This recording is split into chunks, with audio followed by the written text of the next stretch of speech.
kita mayoritas baru merasakan sekali ini gitu. Jadi sama sekali nggak pernah kebayang gitu lah untuk apa namanya ya bahwa kayak oh momentumnya adalah during pandemi gitu ya, pasti nggak pernah kebayang gitu.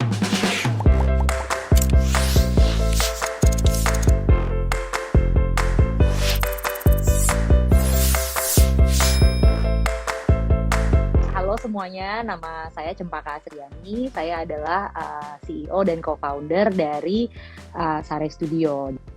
Berarti pandemi nih Mbak, kemudian kan kemarin sempat jadi ngetren nih baju tidur. Itu disangka nggak Mbak? Atau bahkan mungkin itu jadi satu kesempatan bagus untuk Sare Studio atau seperti apa Mbak?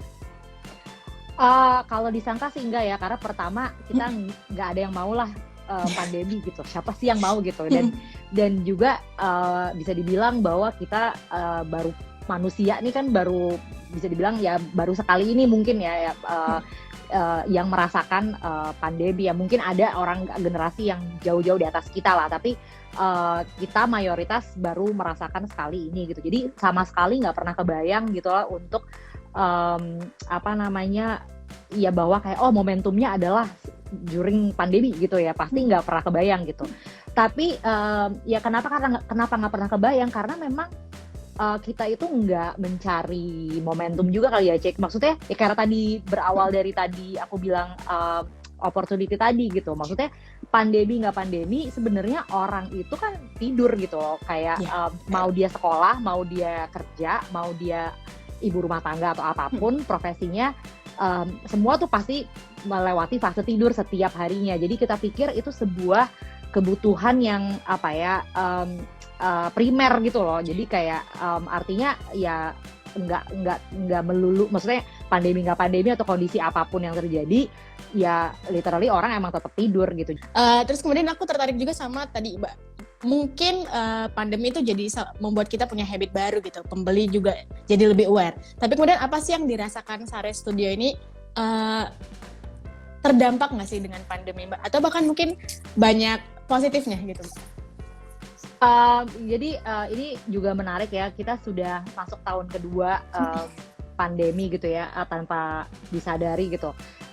Kita lumayan merasakan, bisa dibilang mungkin semua fase ya gitu ya. Jadi fase kita mulai masuki pandemi dengan sebenarnya bisa dibilang efeknya positif buat kita gitu. Jadi karena tadi gitu orang-orang dipaksa harus di rumah, jadi mereka punya kebutuhan akan baju rumah yang lebih tinggi daripada biasanya.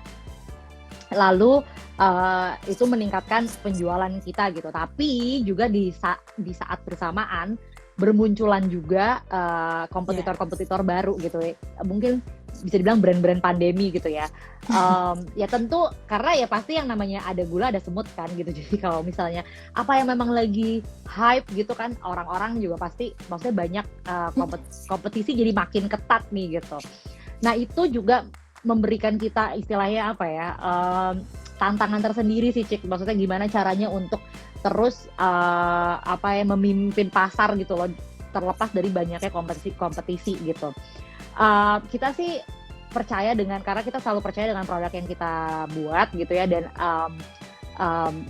istilahnya kita udah berdiri selama 5 tahun, pengalamannya tuh pasti memberikan kita banyak modal lah gitu. Jadi ya kita nggak gentar lah gitu terhadap kompetisi gitu. Nah lalu masuk tahun kedua, kita ternyata juga diuji gitu ya dengan sisi lain dari pandemi, yaitu resesi gitu ya. Maksudnya orang-orang banyak yang karena merasa mungkin udah tahun kedua kok gini-gini aja gitu ya, jadi secara konsumsi mereka jadi lebih menahan diri gitu.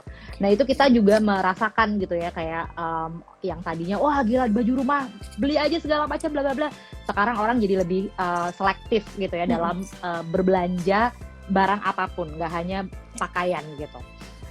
Lalu juga kemarin meningkatnya angka infeksi COVID karena varian baru yang muncul, itu juga ternyata ikut berpengaruh ke produksi gitu. Jadi vendor produksi kita banyak yang jadi tutup, dan juga kayak ya terpaksa meliburkan diri karena banyak pegawainya yang sakit gitu.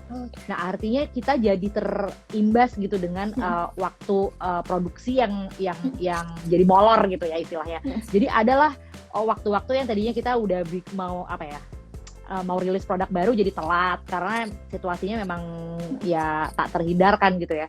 Jadi lumayan sih Cik, lumayan macem-macem gitu, tapi ya dijalanin aja sih karena pada dasarnya memang kita tuh aku percaya bahwa memang di era pandemi kayak gini itu tuh kita dituntut untuk paling kreatif sih. Jadi ya kreatif semua gitu ya, kreatif finansial ya, bukan cuman kreatif dalam membuat sesuatu ya, tapi juga ya kreatif dalam segala hal lah gitu.